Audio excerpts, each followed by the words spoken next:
Hello dear students, good morning. आपके अपने YouTube channel दूसरे क्लास में आपका हार्दिक स्वागत है।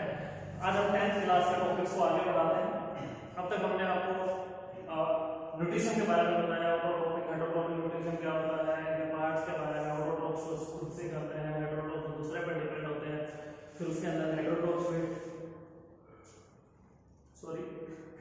हमने आपको कार्निवोर्स पढ़ाया, ओमनिवोर्स पढ़ाया, हर्बीवोर्स पढ़ाया। तो तीन टाइप होते हैं हमारे पास हेटरोट्रोपिक न्यूट्रिशन की: saprophytic nutrition, parasitic nutrition and holozoic nutrition. तो देखिए, सैप्रोफाइटिक न्यूट्रिशन की हम सबसे पहले बात करते हैं।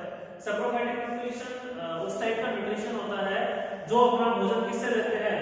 डेड एंड डिकेइंग सब्सटेंस से लेते हैं। तो यहां पर हम लिख सकते हैं they obtain their food from dead and decaying organism. ठीक है, या डेड एंड डिकेइंग मैटर हम यहां पे लिख सकते हैं, डेड एनिमल्स हम यहां पे लिख सकते हैं। तो जो अपना भोजन मरी हुई चीजों से लेते हैं उनको हम क्या कहते हैं? सैप्रोफाइटिक कहते हैं। इसका एग्जांपल मतलब फंगाई है, एक बहुत ही अच्छा एग्जांपल हमारे पास मशरूम है। मशरूम भी डेड एंड डिकेइंग चीजों के ऊपर ही डिपेंड होती है ना। ठीक है, और जनरली गांव की बात करें तो हमने देखा होगा हमारे गांव में जहां गले सड़े पदार्थ होते हैं, जो सब्सटेंस होते हैं, वहां पे जिसको हम देसी भाषा में सांप की छितरी कहते हैं, तो सांप की छितरी गई। हालांकि वो स्पीशीज मशरूम की ही है, लेकिन वो क्या होती है भाई, हमारे लिए खाने के योग्य नहीं होते। मशरूम को भी इसी तरीके से डेड एंड डिकेइंग प्लांट्स के ऊपर ही उगाया जाता है। उसके हम बात करते हैं पैरासिटिक की। ठीक है, पैरासिटिक के अंदर क्या होते हैं? ये वो वाले ऑर्गेनिज्म होते हैं जो अपना भोजन किसी दूसरे लिविंग ऑर्गेनिज्म से लेते हैं, यानी दूसरे लिविंग चीज के ऊपर ये डिपेंड होते हैं। तो यहाँ पे लिख सकते हैं they obtain their food from other living organism, यानी दूसरे लिविंग ऑर्गेनिज्म से अपना भोजन लेते हैं, लेकिन उस लिविंग ऑर्गेनिज्म को ये मारते नहीं है। They not kill them. इस चीज का याद रखेंगे, विदाउट किल देम, इनको ये मारते नहीं है। इस तरीके के कौन कौन से होते हैं लिविंग ऑर्गेनिज्म? और जो लिविंग ऑर्गेनिज्म जिसके ऊपर ये अपना जीवन व्यतीत करते हैं, जिससे अपना भोजन लेते हैं, उस लिविंग ऑर्गेनिज्म को, चाहे वो प्लांट है चाहे वो एनिमल है, उसको हम होस्ट सेल कहते हैं। क्या कहते हैं? हमें होस्ट सेल कहते हैं बेटा, होस्ट सेल। तो देखिए, इस तरीके का एग्जांपल क्या होता है? आप सबने एक छोटी सी चीज जो कि कसकटा का अगर मैं हिंदी में बताऊंगा तो बहुत अच्छे समझ जाओगे। अमरबेल। अमरबेल क्या होती है? जब किसी प्लांट के ऊपर उसको डालते हैं तो उस प्लांट का सारा न्यूट्रिशन ले लेती है। क्या करती है? प्लांट का सारा न्यूट्रिशन लेती रहती है और अपने आप को बढ़ाती रहती है। इसी प्रकार से क्या हो गया भाई? राउंड वॉर्म हो गया, लीच हो गया, जॉब हो गई। सबसे अच्छा एग्जांपल आपको बताओ, ढेर सुने ना, पशुओं के चीचड़ सुने हैं, लीच जो में काउंट करते हैं, तो वो हमारे क्या हो गए? पैरासिटिक हो गए। अब हम बात करते हैं होलोजोइक।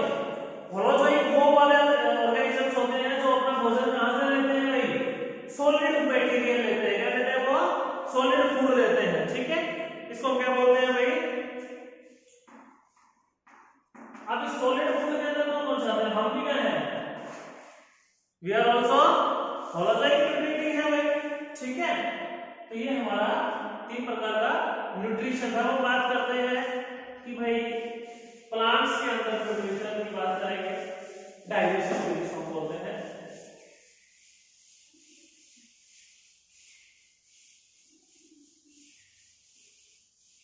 देखिए भाई, ऑटोट्रॉफ्स की बात करते हैं। ऑटोट्रॉफ्स में क्या होता है? प्रोड्यूसर्स होते हैं। क्या होते हैं? ये प्रोड्यूसर्स होते हैं।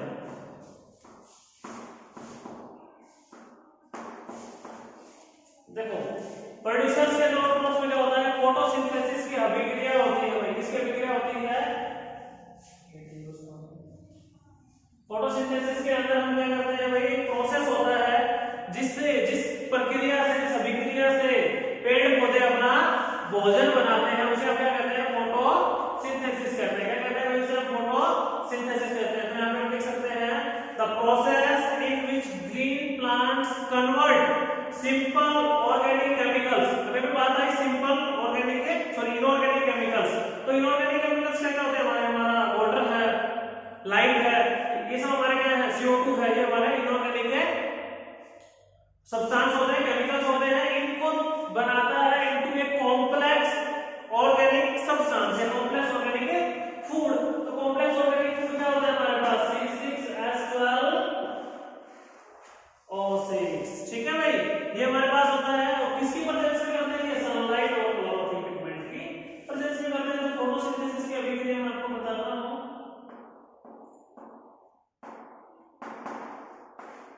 फोटोसिंथेसिस।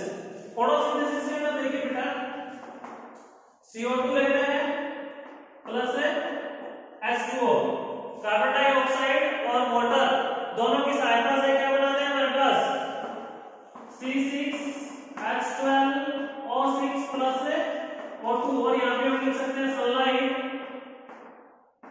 और क्लोरोफिल की प्रेजेंस में भाई, सनलाइट और क्लोरोफिल की प्रेजेंस में ये काम करते हैं। ठीक है, तो 3 स्टेप में होती है ये चीजें। 3 स्टेप में किस तरीके से हुई भाई? सबसे पहला स्टेप इसमें एब्जॉर्प्शन का होता है। एब्जॉर्प्शन में क्या करते हैं? क्लोरोफिल क्या करते हैं? सनलाइट को एब्जॉर्ब करते हैं ना, सनलाइट एब्जॉर्ब की जाती है क्लोरोफिल के द्वारा। दूसरा जो स्टेप होता है हमारा, ये क्या करते हैं? केमिकल एनर्जी को कन्वर्ट कर देते हैं भाई। ठीक है, सो लाइट एनर्जी को केमिकल एनर्जी के अंदर कन्वर्ट कर देते हैं। जैसे बात करें वाटर है, वाटर हमारा टूट जाता है हाइड्रोजन और ऑक्सीजन के अंदर। इसके अंदर टूट जाता है भाई हाइड्रोजन और ऑक्सीजन के अंदर। इस प्रोसेस को, वाटर के टूटने का प्रोसेस को हमें हाइड्रोलिसिस ऑफ वाटर बोलते हैं भाई। क्या बोलते हैं? Hydrolysis of water.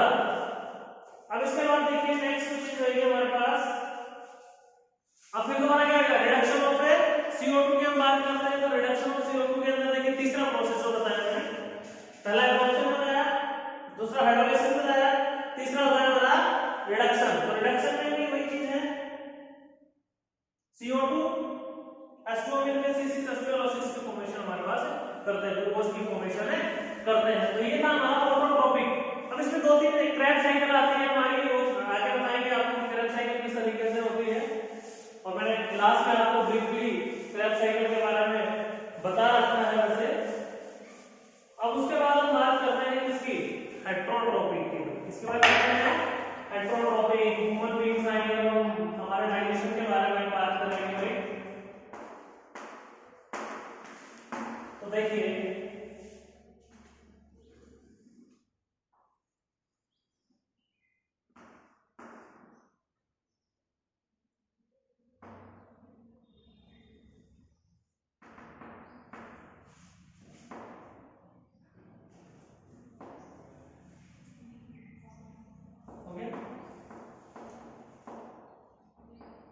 से ये पूरा प्रोसेस हमारा स्मॉल इंटेस्टाइन में कन्वर्ट हो जाएगा।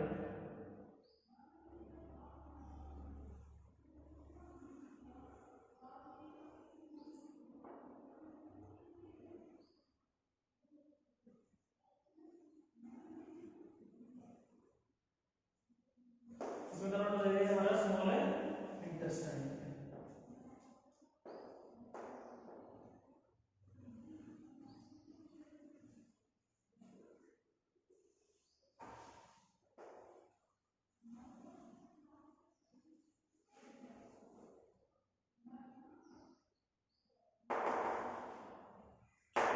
एक पोर्शन हो जाएगा हमारे पास इधर।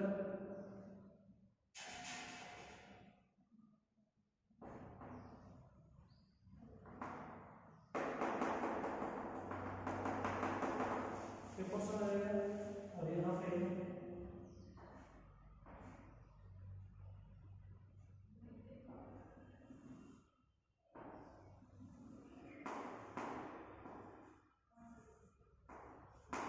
इस तरीके का फॉर्मेशन होता है। तो देखिए इसके अंदर बात करते हैं हमारा कौन सा ऐड होता है ये।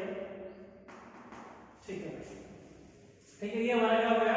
डाइजेस्टिव सिस्टम हो जाता है। ठीक है, सबसे पहले ये जो पोर्शन है हमारा, ये इसको हम बोलते हैं बक्कल कैविटी। क्या बोलते हैं भाई?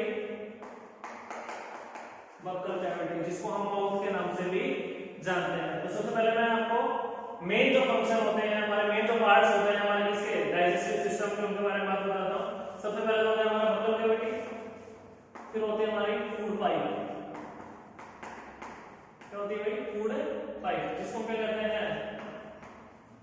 ओइसोफेगस। क्या कहते हैं भाई? ओइसोफेगस कहते हैं। उसके बाद आता है स्टमक,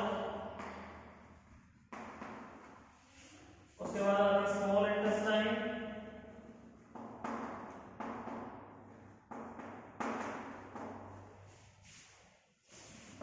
ये हमारी लार्ज इंटेस्टाइन,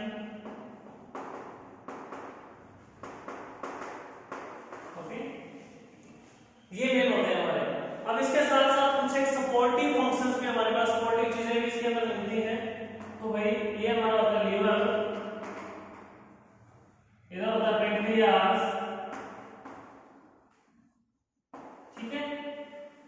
माउथ के अंदर टीथ वगैरह टंग होती है, वो भी हमारे क्या होता है सपोर्टिव के अंदर ही काम करेगा। अभी हम यहाँ से कोशिश करते हैं हमारा एनस हो गया, यहाँ इसके ऊपर एक कोर्स होता है रेक्टम, और ये जो एंड है इधर ये हमारा होता है अपेंडिक्स। क्या होता है भाई ये अपेंडिक्स।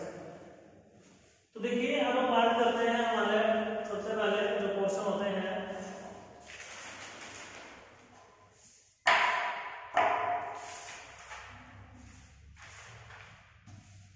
सबसे पहले जो पोर्शन होता है हमारा माउथ का होता है, बक्कल कैविटी होती है, ठीक है। बक्कल कैविटी को स्टार्टिंग से लेकर चलते हैं, क्या क्या प्रोसेस रहेंगे, क्या क्या काम आएगा हमारे, किस किस चीज में वो हेल्प करता है। देखिए बक्कल कैविटी में सबसे पहले इंजेक्शन का प्रोसेस स्टार्ट होता है। इंजेक्शन मतलब लेना, इनटेक ऑफ फूड। तो हम हमारे हाथ से अपना भोजन लेते हैं, माउथ के अंदर रखते हैं, उसके बाद काम स्टार्ट होता है हमारे स्पोर्टिव फंक्शंस का, स्पोर्टिव पार्ट्स का। स्पोर्टिव पार्ट्स में सबसे पहले हमारे पास क्या आते हैं भाई, टीथ आते हैं। क्या आते हैं, टीथ आते हैं। अब टीथ का क्या नाम होता है, सबसे पहले टीथ के बारे में पढ़ लेते हैं। टीथ सबसे पहले ही आ गया हमारे पास। देखो भाई टीथ हमारे चार प्रकार के होते हैं। सबसे पहले जो आगे वाले दो होते हैं हमारे वो इंसिजर होते हैं। इंसिजर किस चीज में काम करते हैं, कटिंग में काम करते हैं। किसमें काम करते हैं, कटिंग में काम करते हैं। ह्यूमन बींग्स की बात कर रहा हूं यहाँ पे, ठीक है। हालांकि अमूमन हम इन चीजों का प्रयोग कम करते हैं, यूज नहीं करते हैं हमारे इंसिजर्स का, बट हाँ बेटा जो टुकड़े खाते हैं ना तो सबसे पहले किसका प्रयोग करते हैं, इंसिजर। क्योंकि ऐसे खा लेते हैं नहीं खाते ना, डायरेक्टली जो हमारे आगे वाला दांत होते हैं इंसिजर्स, उन्हीं से पकड़ते हैं। उसके बाद जस्ट इंसिजर के साइड में जो दांत होता है, तो इंसिजर, उसके बाद होता है कैनाइन। क्या होता है, कैनाइन। जस्ट इंसिजर के साइड में नुकीला सा दांत होता है हमारे बॉडी के अंदर, हमारे माउथ में, वो क्या होता है कैनाइन, जिसका मतलब चीर फाड़ करने में वो काम आता है हमारा, ठीक है। उसके बाद होते हैं हमारे प्रीमोलर, तीसरे, और भाई एट लास्ट होते हैं मोलर। तो ह्यूमन के अंदर जो मेन रोल प्ले करते हैं वो हमारे प्रीमोलर और मोलर करते हैं। काफी बार इंसिजर कटिंग का काम करते हैं, लेकिन मोलर और प्रीमोलर क्या करते हैं, कटिंग और ग्राइंडिंग का काम करते हैं, उसको पीसने का काम करते हैं, ठीक है। उसके बाद क्या होता है कि हमारे बॉडी में सलाइवरी अमाइलेज का फॉर्मेशन होता है। किसका फॉर्मेशन होता है, सलाइवरी अमाइलेज का फॉर्मेशन होता है। सलाइवरी ग्लैंड्स से सिक्रीशन होता है, सलाइवा जिसको हम बोलते हैं। आपने सिंपली बेटा देखा होगा कि जब हमारी कोई पसंदीदा चीज, और आजकल वैसे भी लॉकडाउन चल रहा है, तो कोई किसी पसंदीदा चीज का नाम लिया जाए तो हमारे को पानी आ जाता है, ठीक है। तो वो जो पानी, वो जो लार है, उसको हम क्या कहते हैं भाई, सलाइवा कहते हैं। और उसमें कौन सा एंजाइम पाया जाता है, सलाइवरी अमाइलेज एंजाइम पाया जाता है, जो कि भोजन को डाइजेस्ट करवाने में हेल्प करता है भाई, ठीक है। उसके बाद फूड पाइप है। फूड पाइप के अंदर क्या होता है भाई, फूड पाइप से भोजन माउथ से और स्टमक तक पहुंचाने का काम कौन करती है, हमारी फूड पाइप करती है भाई। कौन करता है, फूड पाइप करता है। फूड पाइप एलेक्ट्रिक मूवमेंट होता है, ठीक है। जब हम एंगल करते हैं फूड को दिखाई देता है, ऐसे स्टोन होता है, और इस तरीके से हमारे स्टमक में वो चीजें चली जाती है। हम बात करते हैं स्टमक की। अब भाई स्टमक के अंदर हमारे पास 3 ट्यूबुलर ग्लैंड्स होती है भाई। क्या होती है, 3 ट्यूबुलर ग्लैंड्स हमारे पास हमारे स्टमक में पाई जाती है। ट्यूबुलर ग्लैंड से क्या होता है बेटा, सिक्रीशन होता है किसका, गैस्ट्रिक जूस का। तो मैं यहाँ पे लिख देता हूँ पूरा प्रोसेस। सिक्रेट करते हैं किसको, गैस्ट्रिक जूस को। और फिर इससे गैस्ट्रिक जूस से ये बात कर रहा था, गैस्ट्रिक जूस है वो कंटेन करता है बेटा 3 मॉलिक्यूल को। किसको कंटेन करता है बेटा, 3 मॉलिक्यूल को। हमें उन 3 मॉलिक्यूल के बारे में पता होना चाहिए कि हमारे स्टमक में कौन से 3 मॉलिक्यूल्स प्रेजेंट होते हैं। तो HCl, पेप्सिन और म्यूकस।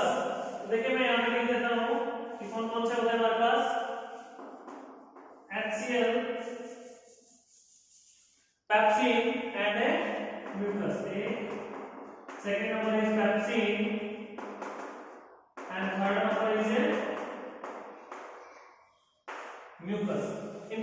बारे में मैं आपको बता देता हूँ। HCl जो होता है हाइड्रोक्लोरिक एसिड, जिसको हम बोलते हैं हाइड्रोक्लोरिक एसिड का मेन इंपॉर्टेंट रोल होता है कि जो भी बैक्टीरिया हमारे फूड के साथ हमारे स्टमक में आए हैं, हमारी बॉडी में आ गए हैं, हमने एंगल्फ कर लिए हैं, उनको किल करने का काम होता है। क्या करता है? किल करते हैं। और भोजन को एसिडिक मीडियम प्रोवाइड करवाता है ताकि भोजन हमारा इजीली डाइजेस्ट हो जाए। ठीक है। उसके बाद पेप्सिन। पेप्सिन के अंदर क्या होता है? पेप्सिन हमारे जो प्रोटीन्स होते हैं भोजन में, उन प्रोटीन्स को किसमें कन्वर्ट करता है भाई? अमीनो एसिड्स में कन्वर्ट करता है। किसमें कन्वर्ट करता है? अमीनो एसिड्स में कन्वर्ट करता है हमारा प्रोटीन। अब third one is mucus. Mucus क्या करता है? म्यूकस जो हमारी खुद की ही स्टमक की वॉल होती है, उसको खुद की ही स्टमक के द्वारा सीक्रेट होने वाले सब्सटेंस HCl हाइड्रोक्लोरिक एसिड से बचाता है और वो फूड को अल्कलाइन में कन्वर्ट कर देता है। किसमें कन्वर्ट कर देता है? अल्कलाइन के अंदर कन्वर्ट कर देता है। ठीक है। उसके बाद स्टोमक कंप्लीट हो गया हमारा। स्टोमक का पोर्शन मैंने बता दिया। क्वेश्चन भी अराइज होता है कि why HCl is secret, why HCl is so important for digestion, HCl का वर्क क्या होता है। टीचर क्वेश्चन यहां से हमारे स्टोमक से बनते हैं। ठीक है। अब जो पूरी एलिमेंट्री, छोटा सा क्वेश्चन एक नंबर का क्वेश्चन हमारा आ जाता है, पूरी एलिमेंट्री के ना बाउंड से लेकर और NS तक हमारी बेटा 9 मीटर की होती है। कितने मीटर की होती है? 9 मीटर की होती है। ठीक है। वो स्टोमक हमारा कंप्लीट होगा। स्टोमक के बाद हम आते हैं स्मॉल इंटेस्टाइन। इसमें है बेटा स्मॉल इंटेस्टाइन। तो देखिए स्मॉल इंटेस्टाइन के अंदर क्या होता है? टोटली पूरा का पूरा भोजन का डाइजेशन कहां होता है बेटा? स्मॉल इंटेस्टाइन के अंदर आके होता है। तो देखिए अब यहाँ पे प्रोसेस होता है, स्फिंक्टर बोलते हैं जिसको हम, स्फिंक्टर मसल्स के द्वारा होता है कि स्टोमक टू इंटेस्टाइन, स्टोमक से और इंटेस्टाइन में जो भोजन जाता है वो किसके द्वारा जाता है? स्फिंक्टर मसल्स के द्वारा जाता है। बेटा किसके द्वारा जाता है? स्फिंक्टर मसल्स के द्वारा। अब देखो नाम तो इसका स्मॉल है, स्मॉल इंटेस्टाइन है कि छोटी आंत, छोटी इंटेस्टाइन, लेकिन बेटा ये छोटी नहीं होती है। ये हमारे पूरे के पूरे एलिमेंट्री के अंदर 9 मीटर का होता है और उसका 6.5 मीटर, 6.5 मीटर की क्या होती है हमारी? स्मॉल इंटेस्टाइन होती है। और स्मॉल इंटेस्टाइन से भोजन कहा जाता है?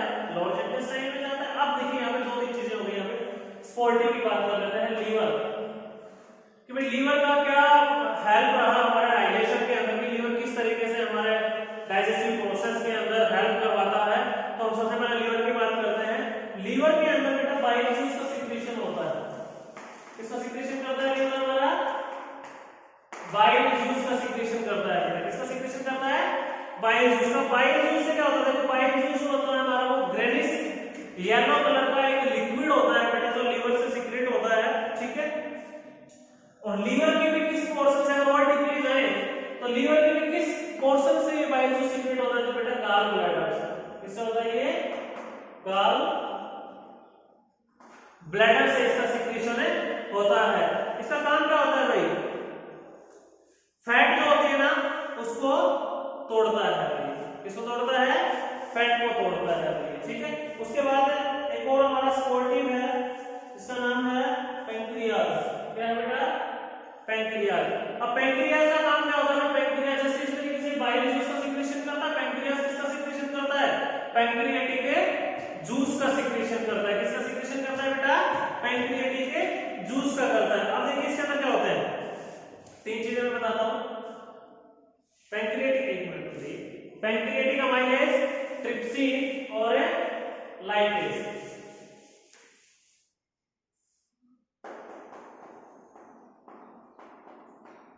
पैंक्रियाटिक अमाइलेज,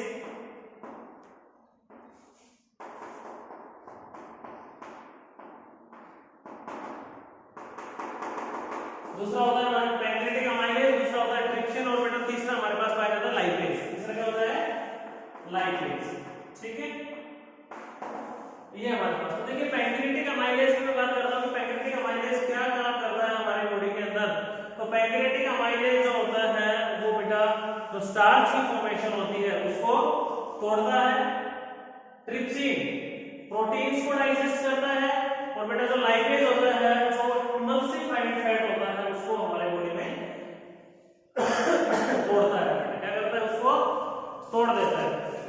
ठीक है, अब यहां तक हो गया। अब एब्जॉर्प्शन में भी ये बात कर रहे हैं, एब्जॉर्प्शन कहां से स्टार्ट होता है हमारा स्मॉल, यहां तक पूरा प्रोसेस था डाइजेशन का, इसका प्रोसेस था ये डाइजेशन का। अब हम एब्जॉर्प्शन की बात करते हैं, एब्जॉर्प्शन किसमें होता है हमारा स्मॉल इंटेस्टाइन में, यानी कि जो डाइजेस्टेड फूड है वो किसमें जा रहा है स्मॉल इंटेस्टाइन में, स्मॉल इंटेस्टाइन वहां से सारी चीजों को जो इंपॉर्टेंट है हमारी बॉडी के लिए उसको क्या कर लेती है एब्जॉर्ब कर लेती है। क्या कर लेती है बेटा एब्जॉर्ब कर लेती है। किसके द्वारा एब्जॉर्ब करती है तो स्मॉल इंटेस्टाइन की जो इंटरनल वॉल्स होती है बेटा उसके अंदर विलाई नाम का प्रोजेक्शन होते हैं, इंटरलाइन प्रोजेक्शंस होते हैं, विलाई होती है उसको माइक्रो विलाई के नाम से भी जानते हैं बेटा। ठीक है, तो इनसे क्या कर लेती है सारी चीजों को एब्जॉर्ब कर लेती है। उसके बाद नंबर आता है लार्ज इंटेस्टाइन, लार्ज इंटेस्टाइन में एसिमिलेट हुआ।